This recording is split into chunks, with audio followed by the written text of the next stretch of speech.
이전에도 계셨고 또 지금도 계시고 장차 오실 이 곧 그리스도 예수의 은혜와 평안이 예수 가운교회 성도님들에게 가득하기를 소망하며 인사드립니다.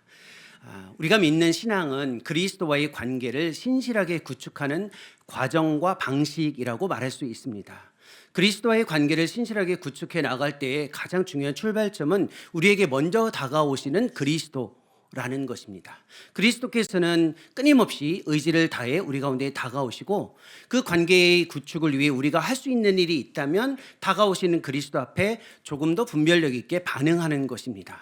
이 관계의 방식에서 정말로 중요한 것은 지극히 선한 것을 분별하는 분별의 지혜입니다. 그래서 바울은 빌립보서 1장 9절 10절에서 우리가 지극히 선한 것을 분별해야 한다라고 이야기하면서 세 가지가 필요하다고 이야기합니다. 그 첫 번째가 사랑, 두 번째가 지식, 그리고 총명입니다. 그러니까 우리 스스로가 그리스도의 다가오심에 반응하는 관계의 신앙을 위해 지극히 선한 것을 분별해야 하는데 이때 내가 지식이 있는지 생각해 볼 필요가 있어요. 성경에 관한 가르침의 지식은 굉장히 필요로 합니다. 사랑이 없으면 근데 위험해집니다. 반대로 사랑과 열정은 많은데 지식이 없으면 그 관계가 다소 어려워질 수 있습니다. 어떤 성도님들은 사랑과 지식이 있지만 총명, 이 두 가지를 균형 있게 사용할 수 있는 지혜가 부족한 경우도 있습니다. 이렇게 우리가 그리스도와의 관계를 위해 지극히 선한 것을 분별해 나가는 것은 아주 중요하죠. 하지만 이 분별이 우리에게 필요한 것과 동시에 그리스도의 관계 속에서 좀 더 현실적으로 중요한 과제가 하나 있습니다. 우리를 둘러싸고 있는 이야기에 좀 주목해 보는 것입니다. 우리 시대를 가리켜 이야기의 상실 내지는 서사의 상실 시대라고 이야기합니다. 함께 공유하는 이야기가 없고 함께 나눌 수 있는 가치가 없습니다. 사실 예담 사역을 왜 하고 있나요? 우리의 이야기들을 그리스도 예수 안에서 연결하기 위해서 그 이야기에 주목하고 있는 것입니다. 이야기가 결여되거나 상실되면 남는 건 두 가지밖에 없어요. 하나는 팩트체크입니다. 이게 진짜 사실이냐 아니냐 이런 데에만 집중하고요. 또 하나 팩트체크가 아니라면 음모론에 집중합니다. 뭐 말만 하면 뒤에 숨겨진 의도가 있을 거야. 뭔가가 있으니까 이렇게 얘기하고 있겠지라고 생각하는 겁니다. 하지만 이야기는 우리의 삶에서 우리가 누구인지, 어디에 속해 있는지, 무엇을 위해 살아가야 하는지를 결정하는 굉장히 강력한 힘을 가지고 있습니다.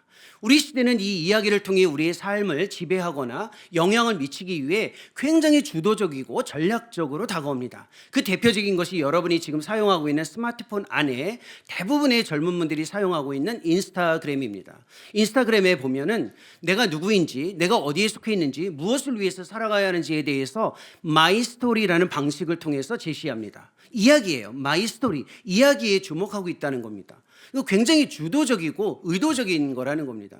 근데 저는 뭐 인스타그램 같은 거 안 하는데요 라고 하시는 분들을 위해서 우리 사회의 현상을 좀 생각해 볼 필요가 있습니다. 드라마 좋아하시나요? 혹시 김명신 목사님께서 우리 신앙생활 하는 동안 드라마 같은 거는 문화적으로 경계해야 합니다라고 하셨다면 어쩔 수 없지만 그래도 뭐 숨어서 아니면 종종 개인적으로 드라마 볼 수 있잖아요. 숨어서라는 말은 몰래. 그렇지 않나요? 드라마 좋아하죠? 중증외상센터. 보시는 분들이 이분들은 다. 몇 개월 전에 정년이 다 보셨잖아요. 눈물의 여왕. 생각나는 인생의 드라마들이 있죠. 저도 나이 40이 넘어서 드라마를 처음 봤습니다. 굉장히 젊었을 때 드라마 같은 걸 접하지 않고 살았어요. 근데 드라마가 얼마나 강력한 힘을 가지고 있는지 알 수 있어요. 왜 드라마 좋아하세요? 아니, 그 질문인데.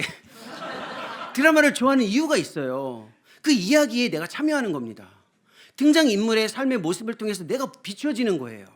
그러니까 내가 그 등장인물을 따라가면서 내 모습이 비추어지고 그 이야기, 즉 서사를 통해서 내 삶이 비추어지는 겁니다. 그래서 이야기에 집중하죠. 그러니까 나는 이야기가 뭐 별로 상관이 없는다라는 사람은 없습니다. 인스타그램을 사용하지 않아도 드라마를 보거나 영화를 보면서 이야기가 가지고 있는 힘을 알고 있습니다.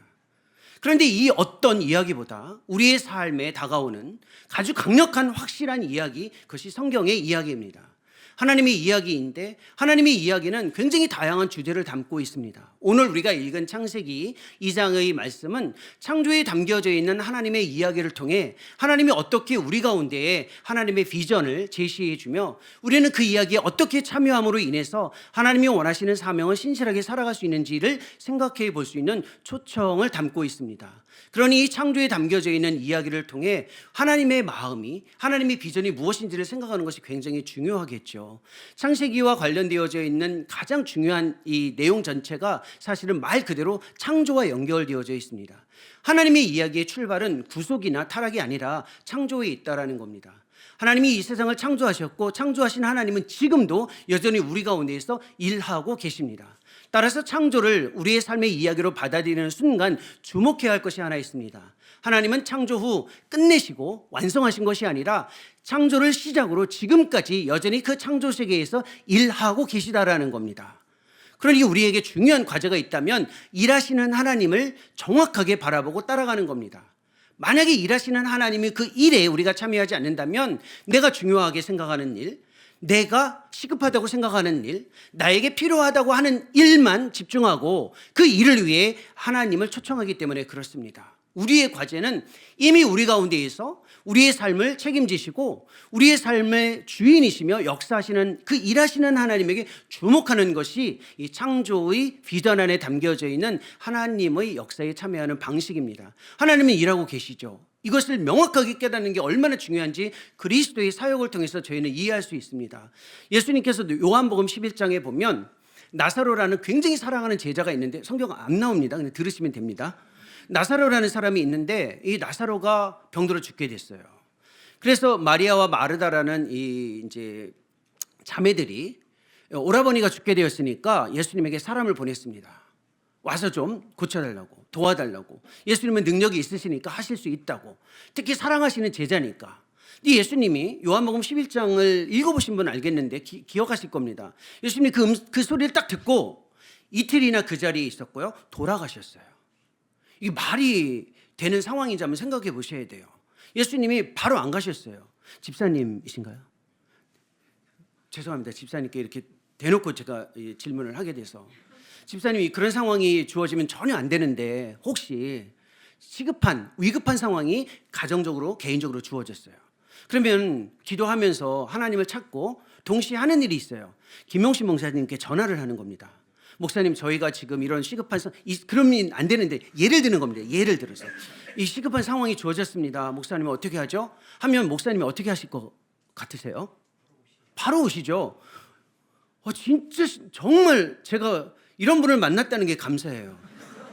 이게 정상이에요. 그렇죠? 바로 오시겠죠. 김 목사님 안 가시겠어요? 제가 김 목사님을 안 보고 얘기하는 거예요. 가실지 안 가실지 모르니까. 근데 우리 편에서의 기대는 이제 집사님하고 저희 편에서의 기대는 이 정도 이야기하면 목회자분들이 바로 와야 되잖아요. 근데 예수님이 이틀이나 안 갔다라는 말은 그 소리를 듣고 목사님이 듣고 그렇군요 하고 이틀 동안 반응이 없는 거예요. 어떻게 생각하세요? 그 상황이 주어진 거예요. 우리가 믿는 예수님이 그렇게 하신 거예요. 좀 이상하지 않나요? 요한복음 5장에 보면 베데스다 목가에 수많은 사람들이 병 낫기를 기대하고 있었습니다. 근데 그때 이상한 현상이 또 하나 주어져요. 38년 된 중풍병자 한 사람만 딱 살리시고, 즉 치유하시고 나머지는 그냥 가셨어요. 능력이 아깝지 않나요? 제가 이해가 안 돼요. 요한복음 5장 읽어 나갈 때마다 사실상 제가 조금 쉽게 받아들이기 어려운 내용이었어요. 아니, 예수님 능력이 아깝잖아요. 우리가 믿는 신앙 그거 아닌가요? 능력 많으신 예수님이 내 삶에 오셔서 필요로 하는 일들을 해주시면 좋겠다. 이게 신앙이 아니라는 거예요. 신앙은 하나님이 하시는 일, 그 일에만 집중하는 것이 신앙인데 예수님은 뭐라고 얘기하셨냐면 요한복음 5장 19절 20절에서 아버지께서 일하시니 나도 아버지의 일을 한다라고 분명히 이야기하셨어요. 그리스도께서는 능력 과시에 관심이 없어요. 시급한 일에 다가오는 데에 관심이 없으세요. 이게 아버지의 일이냐 아니냐 여기에 집중하셨다라는 거예요.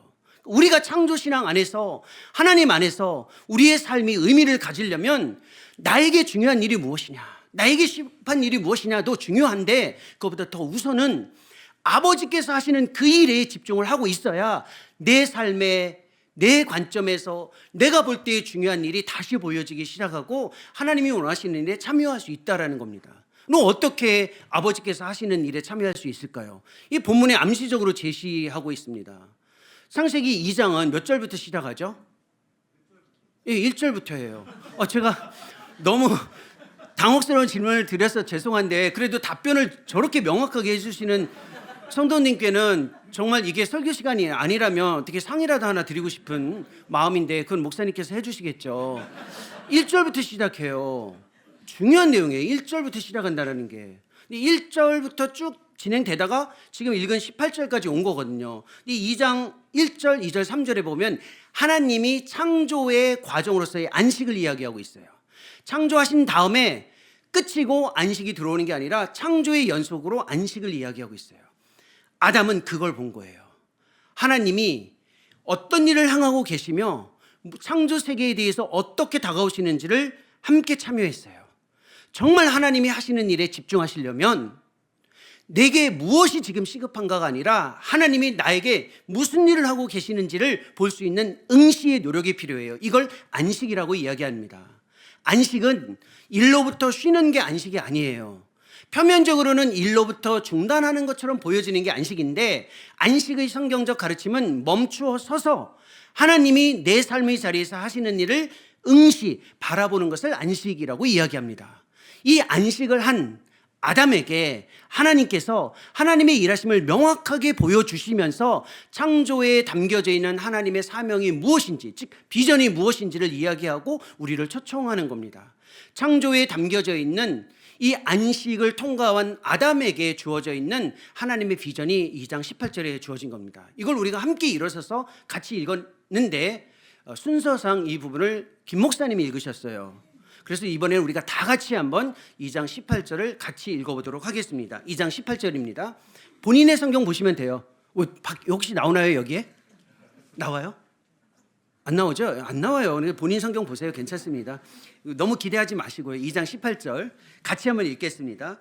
여호와 하나님이 이르시되 사람이 혼자 사는 것이 좋지 아니하니 내가 그를 위하여 돕는 배필을 지으리라 하시니라.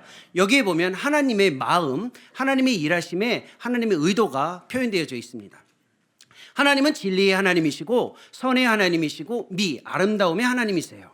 이 세 가지는 다 연결되어져 있는데 여기에 하나님의 선하심이 들어가 있어요. 뭐라고 했냐면 사람이 혼자 사는 것이 좋지 않다. 좋아하지 않는 것이 있어요. 혼자 사는 것이 좋지 않다라고 이야기했어요. 이 말은 하나님을 믿되 홀로 개인적으로 믿는 것을 하나님이 좋아하지 않는다라는 뜻입니다. 그러니까 혼자 있는 것이 좋지 않다라는 말은 하나님을 믿지 않는 외로움의 삶이 아니라 하나님을 믿되 하나님 안에 있되 혼자 있는 것, 즉 혼자서 하나님을 믿고 따라가는 것, 이걸 우리 시대의 언어로 하면 개인주의적 신앙이라고 이야기합니다. 하나님이 좋아하는 게 있고 좋아하지 않는 게 있어요. 분명하게 인격적인 분이시니까. 근데 좋아하지 않는 것, 싫어하시는 게 뭐냐면 개인주의적으로 신앙생활하는 것을 싫어하세요. 그러니까 창조의 비전에 따라 우리가 하나님의 일하심에 참여하려면 개인주의적 신앙을 주의하셔야 돼요. 근데 개인주의적 신앙은 내가 개인주의자다라고 말을 하지 않는다라는 겁니다. 현상적으로만 알 수 있어요. 개인주의 신앙에 아주 강력한 영향을 받고 있는 분들의 특징이 있어요. 신앙을, 즉 하나님을 수단화하는 겁니다. 내가 뭔가를 이루기 위해 목적을 정해놔요. 그리고 그걸 이루기 위해 강력한 힘과 능력으로서의 하나님을 이용하는 것, 그리스도를 이용하는 것, 관계가 아니라 이용하는 거예요. 이게 수단이에요. 이게 개인주의 신앙을 가지고 있는 사람의 특징이에요. 굉장히 열심히 합니다. 굉장히 진지합니다. 그런데 수단이에요. 내가 이루기 위해 하나님을 이용하는 거예요. 이룰 게 없는 사람들은 마음의 불편함을 제거하기 위해 그걸 하나님을 이용하는 거예요. 마음의 불편함이 없으면 좋겠다, 이 정도로. 그러니까 뭘 못해요? 하나님을 즐거워하지 못하는 거예요. 그리스도를 즐거워하지 못해요. 개인주의 신앙에 빠져있는 사람의 진짜 중요한 현상의 특징이에요. 주님을 많이 의지하는 것처럼 보여지지만 수단적으로는 의지하고 즐거워하지를 못해요. 하나님을 단 한 번도 즐거워해 보려고 하지를 않아요. 신앙 고백의 첫 번째 질문이 무엇입니까? 인간의 궁극적인 목적이 무엇인가요? 하나님을 영화롭게 하고 영원히 그분을 뭐 하는 거예요? 즐거워하는 거예요. 그럼 내가 즐거워하는 대상이 하나님인지 그리스도인지를 생각해 보셔야 돼요. 이걸 못한다라는 겁니다. 이것뿐만이 아니에요. 개인주의적 신앙을 가지고 있는 분들의 특징이 있어요. 공동체와 연결해서 느슨하게 연결되어져 있어요. 느슨한 연대에 빠져 있다라는 겁니다. 오늘 읽은 광고 6번 광고 내용 기억하세요? 6번? 다 기억하시죠? 저도 기억하는데 기억 못하시지는 않으실 거 아니에요. 6번 섬김이 모집. 이런 광고들이 주어져요. 근데 보통 광고만 하고 끝나지 않고 간혹 이럴 수가 있어요. 집사님 저를 도와주셨으니까 봉사를 하고 이건 다 예로 설정하는 겁니다. 실제는 아니에요. 김 목사님께서 이 섬김이 광고를 하신 다음에 집사님께 다가왔어요. 집사님, 이 일을 좀 해주셨으면 좋겠습니다 라고 해요. 이 집사님에게 이제 제가 뭐 신뢰를 들어서 이야기하는 거지만 이 이야기가 딱 주어졌을 때 부담이 느껴져서 보통 이렇게 반응해요. 목사님, 제가 아직 준비가 안 됐습니다. 조금만 더 준비된 다음에 봉사하겠습니다 라고 이야기해요. 그래서 목사님이 그렇군요 하고 신경을 안 써요. 한 번도 더 이상 뭐 언급을 안 해요. 준비 안 됐다는데 뭐라고 해요. 그럼 그것 때문에 힘들어요. 왜 나한테 다시 얘기를 안 하지? 뭐 하는 거지? 왜 나한테 신경을 안 쓰지? 이게 애매한 관계예요. 헌신을 요청하면 뒤로 물러서고 신경을 안 쓰면 신경 안 쓰는 것 때문에 힘들어요. 이게 우리 시대의 모습이에요. 만약에 여러분들이 공동체 안에 있으면서 뭔가 누군가가 다가와서 제안을 하면 뒤로 물러서고, 근데 그것 때문에 신경을 쓰지 않고 그냥 존중해 준다는 의미로 그냥 내버려 뒀는데 그것 때문에 힘들면 느슨한 연대에 빠져 있는 겁니다.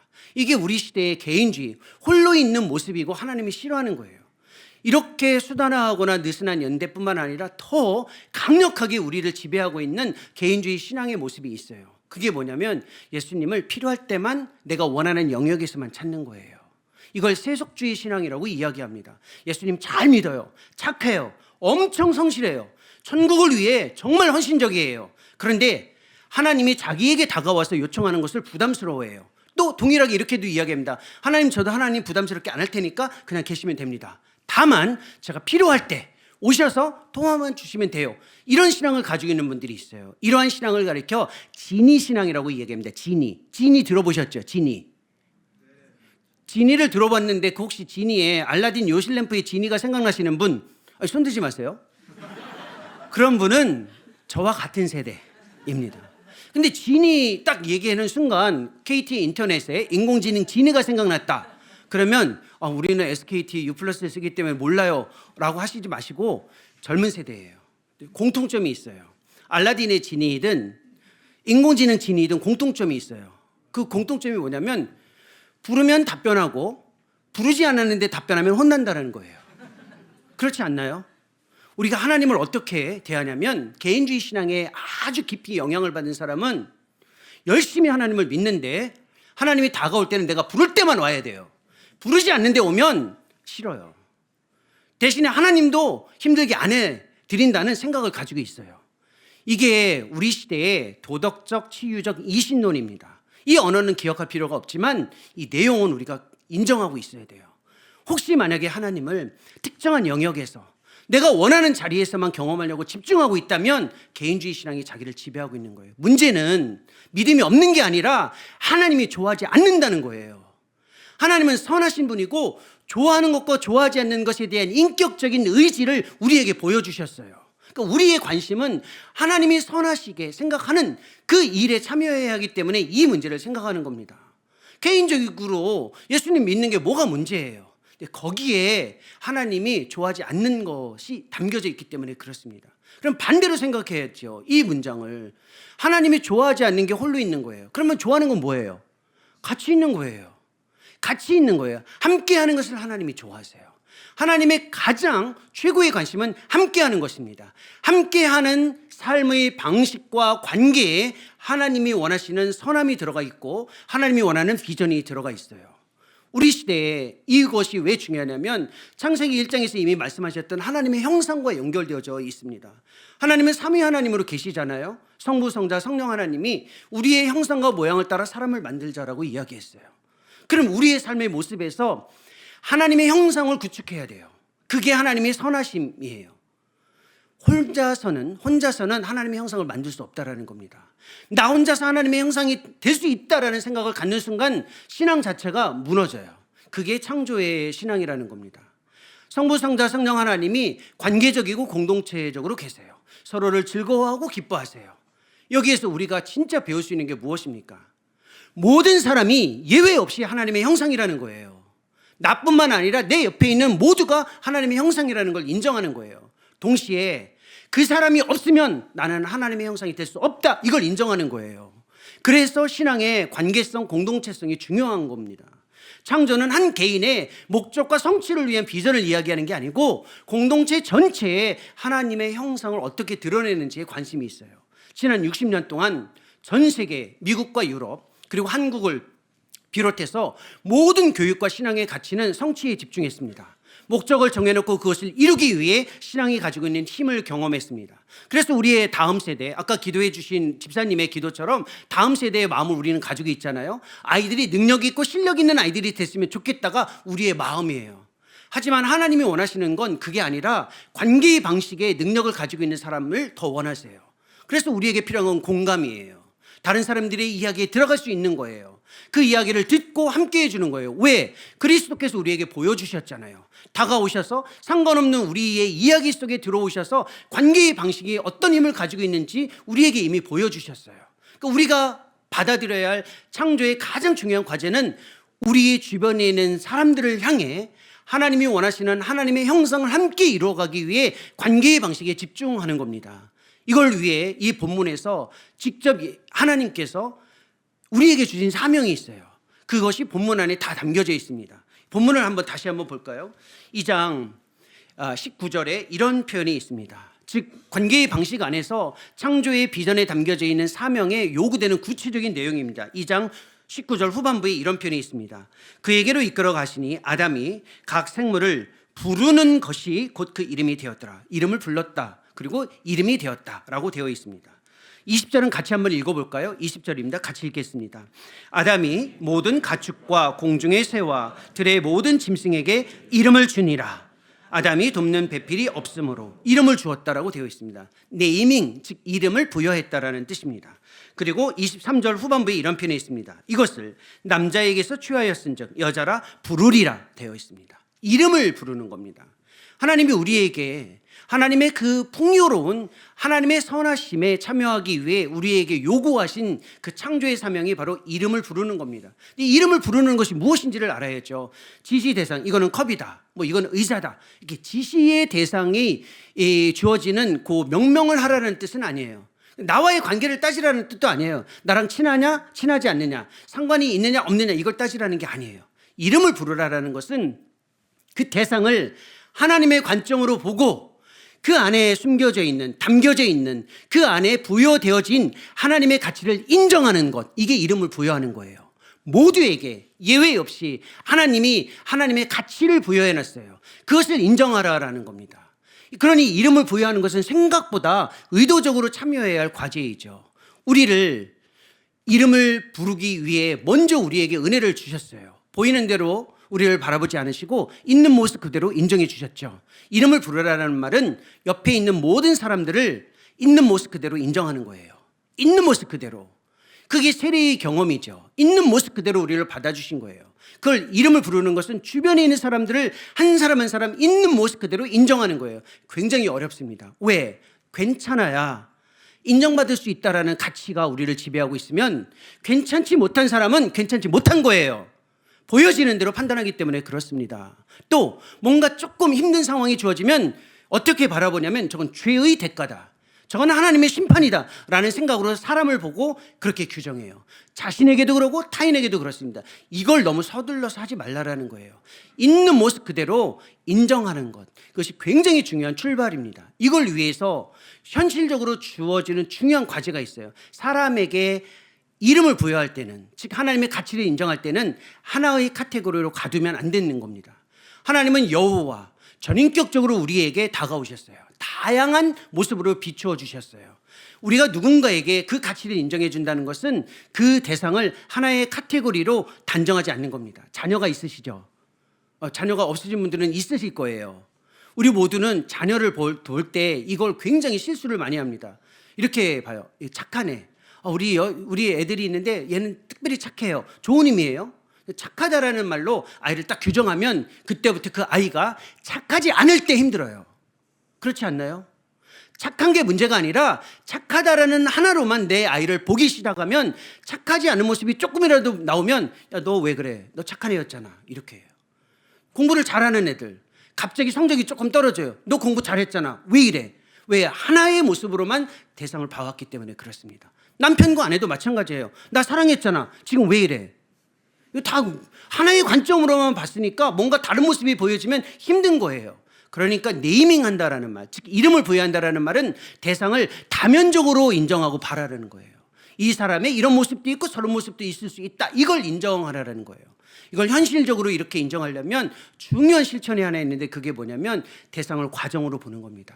그 대상을 마지막으로 보는 게 아니라 과정으로 보는 거예요.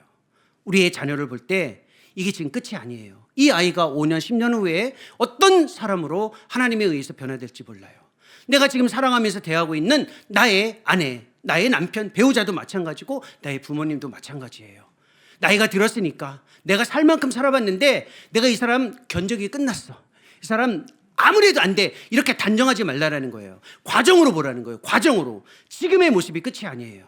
이 대상은 과정 중에 있는 거예요. 하나님의 손에 의해 어떻게 어떤 모습으로 새롭게 변화될 수 있을지에 대한 인정을 하라. 이게 이름을 부여하라는 거예요. 근데 이 이름을 부여하는 것이 우리의 삶에서 구체적인 실천으로 갈 때는 굉장히 어렵습니다. 그렇죠? 막연하게 설득은 되는데 굉장히 어려워요. 왜 어렵냐면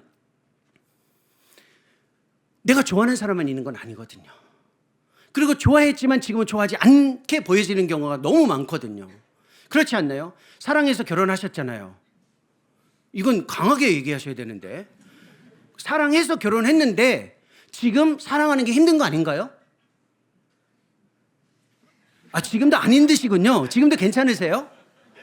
저는 결혼한 지 이제 29년이 지났고 한 30년 몇 개월만 지나면 30주년이거든요. 제 아내 24시간 주 7일 365일 사랑해요. 안 놀라시는데 사실이에요. 정말 사랑하는데 솔직히 말하면 무서워요. 그리고 굉장히 어색할 때도 종종 주어지고 말 한마디 어떻게 붙여야 될까 모를 때도 있어요. 진짜 서먹서먹하거나 막 남처럼 느껴질 때가 있어요. 그래도 사랑은 해요. 쉽지 않아요. 이게 어떻게 이게 가능할까요? 그러니까 과정으로 보고 다면적으로 보고 있는 모습 그대로 받아들인다? 이건 생각보다 굉장히 어려운 우리의 삶에 하나님의 선하심이 담겨져 있는데 생각보다 어려운 겁니다. 우리가 사랑해서 우리에게 하나님이 자녀를 주셨잖아요. 근데 이런 생각 같지 않으세요? 진짜 우리 집안에 이런 아이가 나올 수 있는 건 이건 확률상 정말 어려운 일이다 라고 해석하는 경우 없으신가요? 이런 아이가 어떻게 우리 집에 주어졌지? 근데 아이들도 그 생각하고 있어요. 어떻게 우리 집에 이런 부모님이 계실까? 이야기를 안 할 뿐이에요. 이야기를 안 하고 우리의 삶에서 다 그 생각을 가지고 있어요. 그게 잘못된 건 아니에요. 현실입니다. 이때 생각하셔야 돼요. 내가 지금 살아가고 있는 주어진 삶의 맥락 안에서 주어진 모든 사람들이 하나님이 나에게 의도적으로 보낸 자라는 그 분명한 신앙적 확신을 가지고 있어야 돼요. 그게 본문에 나와 있어요. 19절 보십시오. 아까 읽은 9절인데 19절에 이런 표현이 있습니다. 후반부에 그것들을 그에게로 이끌어 가시니. 누가 이끌어 왔어요? 하나님이 이끌어 오셨어요. 22절입니다. 이런 표현이 있습니다. 여자를 만드시고 그를 아담에게로 이끌어 오시니. 누가? 하나님이에요. 그러니까 우리 주변에 있는 모든 사람들은 내가 선택한 것처럼 보여지지만 이게 창조의 신앙으로 보면 하나님이 이끌어 오신 사람으로 보는 것이 중요한 삶의 전환이에요. 내가 선택한 사람이 아니에요. 내가 언제든지 선택할 수 있는 사람이 아니에요. 그 생각을 갖는 순간 창조의 이야기가 자기에게서 멀어지는 겁니다. 모든 사람은 하나님이 의도적으로 나에게 데려온, 이끌어온 사람이에요. 왜 그럴까요? 여기에 숨겨져 있는 진리가 하나 있습니다. 우리에 대한 신뢰예요. 신뢰. 하나님이 이 사람을 나에게 데려온 이유는 우리 자신을 향한 신뢰예요. 옆에 있는 배우자, 하나님 편에서 고민 많았습니다. 이 남편을 다른 여자에게 보내면 그래도 네가 나를 인정해 주는 것처럼 인정해 주지 못할 것 같아서 너에게 보냈다라고 아내분들에게 이야기하는 거고, 반대도 마찬가지예요. 이 아내를 세상에 무수히 많은 남성들이 있는데 왜 너에게 만나게 했느냐? 바로 어느 누구를 만나는 것보다 너를 만나는 것이 하나님 편에서는 훨씬 더 이 여성을 더 존중해 줄 수 있는 신뢰다라고 하나님 편에서 이야기해 주는 거예요. 그러니까 우리에 대한 신뢰라는 겁니다. 자녀도 마찬가지예요. 하나님 우리에게 자녀를 보내실 때 고민 진짜 많았습니다. 누구의 집에 이 아이를 보내야 진짜 제대로 내가 심어놓은 이 가치를 인정받으면서 자랄까? 그 고민 끝에 보낸 자녀예요. 우리에게 만난 자녀들이. 그러니까 이걸 먼저 받아들이는 겁니다. 의도적으로 데려오셨을 때 우리를 시험하는 게 아니라 우리에 대한 신뢰예요. 어느 누구보다도 함께 이 사람을 네가 가장 하나님의 자녀로 인정해 줄 수 있는 너의 능력을 내가 신뢰하고 있다는 겁니다. 혹시 옆에 같이 지내시는 분 아니죠? 결혼하셨어요? 결혼하시면 그렇게 받아들이셔야 돼요. 그 눈빛을 가지고 그 눈빛을 정확하게 미래의 배우자에게 그렇게 연결하셔야 돼요. 이게 굉장히 어려운 겁니다. 그러니까 내가 사랑했지만 하나님이 동시에 창조를 통해서 주시는 마음은 신뢰라는 거예요. 이게 얼마나 어렵습니까? 받아들이기 어려워요. 기울어진 우리의 관점 때문에 그렇습니다. 제가 미국에서 유학을 마치고 케냐에서 그다음에 우크라이나에서 선교사로 사역을 좀 하다가 2020년에 한국에 들어와서 사역을 하고 있습니다. 제가 처음 이제 케냐에 선교사로 갔을 때 이거 굉장히 어려운 이 하나님이 주신 어떤 이 훈련을 좀 받았습니다. 보시면 알겠지만 굉장히 사람이 거칠어요, 그죠? 막 뭐 이렇게 느닷없이 질문을 한다든지 좀 사람이 이렇게 좀 훈련이 덜 돼 있어요. 제가 알고 있어요. 그걸 보시는 여러분들도 얼마나 조마조마하시겠어요. 저 사람 지금 어떻게 할까? 훈련이 안 됐는데 진짜 훈련이 안 된 상태로 한 13년 전에 나이로비 조모 케냐타 공항에 들어갔어요. 저 사전에 답사도 안 해보고 갔습니다. 아프리카 대륙으로 들어가는데 미리 가서 확인도 안 했어요. 현지인하고 의사소통을 하면서 우리는 이제 언제 들어가겠다, 우리 가족이 언제 들어갈 테니까 집도 좀 준비해 달라고 하고 뭐 비자 문제도 좀 해결해 달라고 다 하고 갔습니다. 2012년 1월 첫 주 주일 저녁 예배를 마치고 그 다음 주간에 나이로비 조모 케냐타 공항에 딱 들어가서 밤에 도착했어요. 그 다음날 아침에 일찍 일어나자마자 제가 가서 그 직원에게 그 담당하는 분에게 이야기를 했습니다. 현지인에게 우리 왔는데 집 좀 달라. 그랬더니 며칠 전에 줬대요. 딴 사람한테. 말도 안 되는 상황을 저한테 이야기했어요. 비자 문제도 마찬가지였습니다. 6개월 내내 결국은 이렇게 계속 뒤로 미루더니 저의 비자를 신청하지 않았대요. 말만 한 거였어요. 제가 이런 생각을 가졌어요. 하나님, 저는 케냐의 선교사로 왔습니다. 하나님이 주신 이 어마어마한 비전을 따라 주의 일하심에 참여하기 위해 이 땅에 왔습니다. 요 한 사람만 좀 없애주시면 하나님 정말 제가 진짜 일 잘할 수 있을 것 같습니다. 정말 주의 일을 위해 저의 길을 좀 열어주십시오 라고 했는데 주님이 그때 제 마음에 심어주신 마음이 있어요. 네가 이 한 사람만 받아주면 너 케냐 선교사가 될 수 있다. 이 한 사람만 네가 정말로 네 앞에 있는 이 사람만 받으면 너는 훌륭한 케냐 선교사가 될 수 있다라고 얘기하셨어요. 그래서 어려운 거예요. 제가 그 한 사람을 내가 피할 수도 있고 사역지로 옮길 수도 있고 다른 방법이 있는데 그때 깊이 확신을 갖기 시작한 내용이 있습니다. 아, 받아들여야 되는구나. 그리고 하나님이 이 사람을 나를 만나게 하신 이유는 이 사람을 향한 하나님의 창조의 가치를 인정해 주는 거구나. 생각이 좀 바뀌었어요. 이 사람을 피하려고 하지 않고 이 사람에게 다가갈 때 어마어마한 노력을 하면서 인정하고 존중했습니다. 물론 힘들었어요. 마음이 없었어요, 솔직히 말하면. 그러나 인정하고 존중했는데 나중에는 정말로 케냐 선교사가 돼 있더라고요. 제가 마찬가지예요. 어마어마한 일을 하려고 하지 마시고 하나님이 보내주신 배우자, 자녀, 부모, 지금도 가슴속에서 사직서 넣고 다니잖아요. 내가 여기 아니면 일할 데 없어? 하고 이 사람 내가 진짜 결정적인 계기가 있을 때 아주 확실하게 한번 도장을 찍고 나오겠다. 조금만 다시 생각해 보세요. 하나님이 그 사람을 만나게 하는 의도가 있어요. 네가 아니면 이 사람이 어떤 사람인지 인정받는 경험이 없으니 너를 향한 신뢰인이 한번 노력해봐라라고 이야기하는 겁니다. 그게 30여 년, 40여 년, 50여 년 결혼을 생활을 해도 배우자를 향해서 주어지는 마음이고 자녀를 위한 마음이고 공동체 안에서 주어지는 마음이에요. 그러니까 우리가 기울어진 편견이 우리를 지배하고 있기 때문에 이 창조의 이야기에 들어갈 때 의도적이어야 한다는 겁니다. 편견을 주의하세요. 우리가 얼마나 사람을 볼 때 편견에 사로잡힙니까? 인종적 편견이 있잖아요. 아프리카 사람 하면 불쌍하고 가난하다. 이게 보통의 생각이에요. 그렇죠? 저도 그렇게 생각했어요. 근데 저보다 나으신 거네요. 저는 불쌍하고 가난하다 플러스 하나 더 생각한 게 있어요. 열등하다라고 생각했었어요. 진짜 못난 놈이죠. 근데 가서 보니까 완전히 생각이 바뀌었어요. 아프리카 사람은 길거리에서 일하시는 분도 부족어, 스와힐리어, 영어 3개의 언어를 아주 완벽하게 구사해요. 세 개의 언어, 바디랭귀지 빼고 세 개의 언어를 능통하게 구사할 수 있는 분은 많지 않잖아요. 굉장히 탁월하신 분들이에요. 우리는 사회적으로도 신분적으로도 계층적으로도 편견이 많잖아요. 저도 진짜 편견에 사로잡힌 사람이거든요. 우리 목사님이 이야기하셨듯이 저 용인에서 왔습니다. 저 용인에서 살아요. 근데 굳이 제가 왜 용인이라고 할까요? 제가? 왜냐면 수지 사는 게 아니거든요. 제가 만약에 수지 산다면 용인 산다고 안 해요. 저는 수지 산다고 이야기해요. 저는 수지 사는 분들에게 뭐라고 이야기하는 게 아니에요. 이게 우리 시대의 상식이에요. 우리에게 그냥 스며져 있는 가치라는 겁니다. 저는 용인시 좀 처져 있는 구에 살고 있어요. 처인구 구민이에요. 그러니까 처인구민이라는 얘기는 안 해요. 용인이라고 이야기하는 거예요. 잘 생각해 보세요. 이게 무슨 말인지. 우리는 기본적으로 내가 어디에 사는지, 내가 어느 위치에 있는지를 편견을 가지고 늘 항상 규정하고 있다는 겁니다. 수지 사는 분들은 대부분 수지 산다고 이야기해요. 용인 산다라고 이야기를 하지 않아요. 틀린 말은 아니에요, 다. 근데 우리는 그렇게 미묘하게 우리를 같이 규정하는 게 있어요. 이름이 없는 사람들을 보면서 이름이 없는 것처럼 보여져요. 제가 케냐에서 지내는 동안 저희 아이들과 함께 토요일마다 고아원에 가서 봉사했어요. 거기에 등록된 이름이 없어요. 고아들은 여권을 만들 수 없어요. 왜냐하면 등록된 이름이 없거든요. 근데 부르는 이름만 있어요.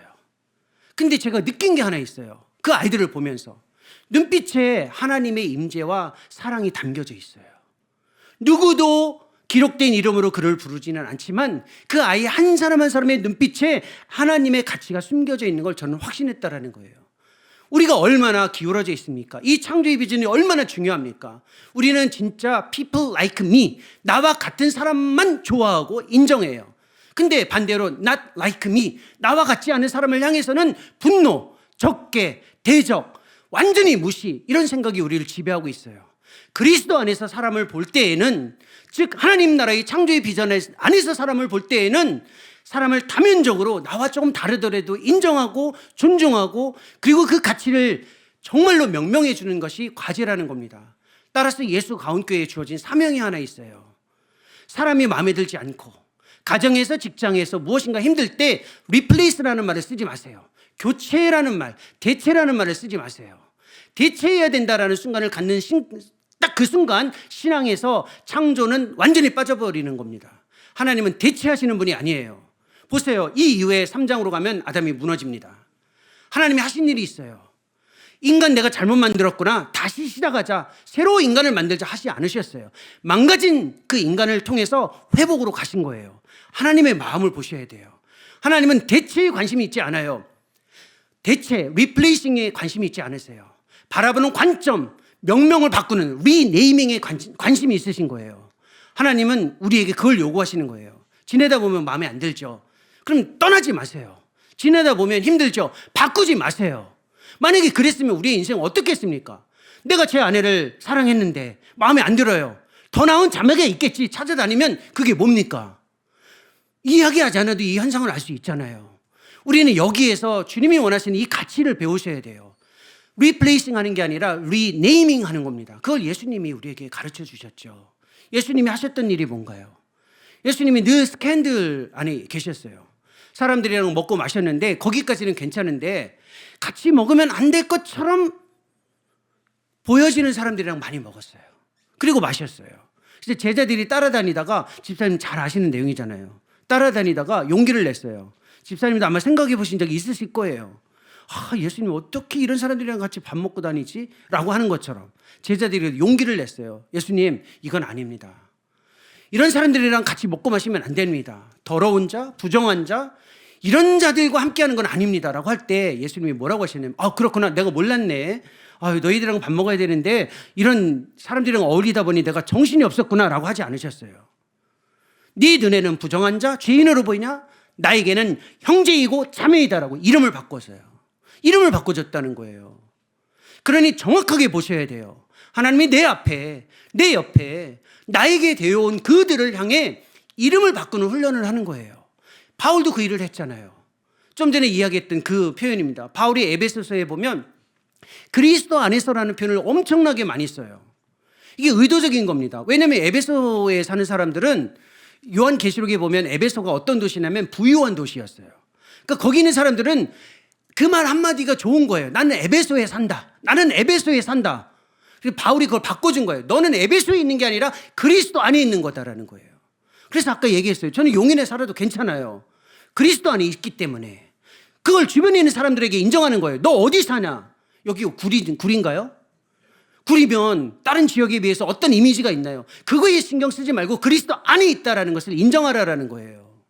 그것이 우리의 삶에서 얼마나 강력한 힘을 가지고 있는지를 우리 대상을 향해 보여주라는 겁니다. 이거 제 인생에서 경험한 적이 있습니다. 제가 고등학교 때 예수님을 믿기 시작했습니다. 정말 형편없는, 정말 이게 인간이라고 보기에 어려울 정도의 정신세계, 사춘기. 그 다음에 외적으로 봐도 이게 완성되지 않은 모습이에요. 사춘기 자녀들 혹시 있으신 분들 보면 얘가 지금 이게 이 형태가 이게 뭐지 이렇게 나중에 결혼하시면 보여져요. 이게 자녀의 사춘기 성장기에. 근데 외모만 그런 게 아니라 생각도 막 그래요. 힘들어요. 그러니까 딱 봐서 뭔가를 인정해 주기가 어려워요. 한 대학생 정도 가면 이제 네가 사람의 형태를 가졌구나. 뭐 이런 표현들이 그냥 자연적으로 주어져. 이게 우리의 삶이거든요. 근데 제가 정말 망가지고 뭔가 제대로 내가 누구인지도 모를 때 주일학교 때 다녔던 고등부 선생님이 저에게 이런 말을 했습니다. 딱 한마디예요. 그 말이 제 인생을 바꿨어요. 믿음으로 낳은 아들 종훈아. 깜짝 놀랐어요. 아주 지극히 평범한 말인데 제가 그 말에 충격을 받았어요. 아니 나를 낳아준 부모님이 계신데 나를 낳았다고? 나를 낳았다고 이분이? 믿음으로 낳았대요. 그러면서 그 뒤에 문장이 이거였습니다. 내가 너를 생각할 때마다 하나님이 나에게 눈물을 주신다. 제가 그때 그 말을 가슴으로 그 순간에는 못 들었는데 지금 35년, 40여 년이 가까워지고 있는 지금까지도 잊혀지지 않는 제 인생의 언급이에요.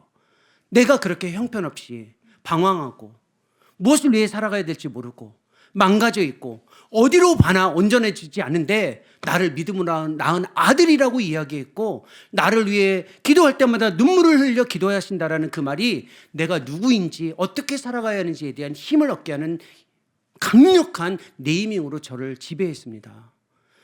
정말 사랑해서 만나셨죠? 지금 힘들잖아요. 배우자 정말 힘듭니다. 제일 어려운 대상이 배우자예요. 그렇게 뜨겁게 사랑했다가도 한순간 어떻게 이럴 수 있을까? 이게 섭섭함이 우리를 지배해요. 자녀도 마찬가지예요. 가정도 마찬가지예요. 교회도 마찬가지입니다. 이상 공동체를 꿈꾸는 순간 공동체는 망가집니다. 이상 공동체를 꿈꾸는 게 아니라 현실 공동체, 현실 관계 안에서 가장 이상적인 그리스도의 그 능력을 창조의 의미를 반영해서 살아내는 것이 우리에게 주어진 과제입니다. 예수 가운교회 성도님들이 바로 이 창조의 비전에 담겨져 있는 이름을 부여하는 이 아름다운 사역을 통해 개인적으로, 가정적으로, 그리고 직장과 학교, 그리고 교회 공동체에서 더욱더 풍성한 창조의 비전을 이뤄내는 공동체가 될 수 있기를 소망합니다. 기도하겠습니다. 살아계신 하나님 아버지, 우리의 삶의 창조의 비전을 다시 허락해 주셔서 감사합니다.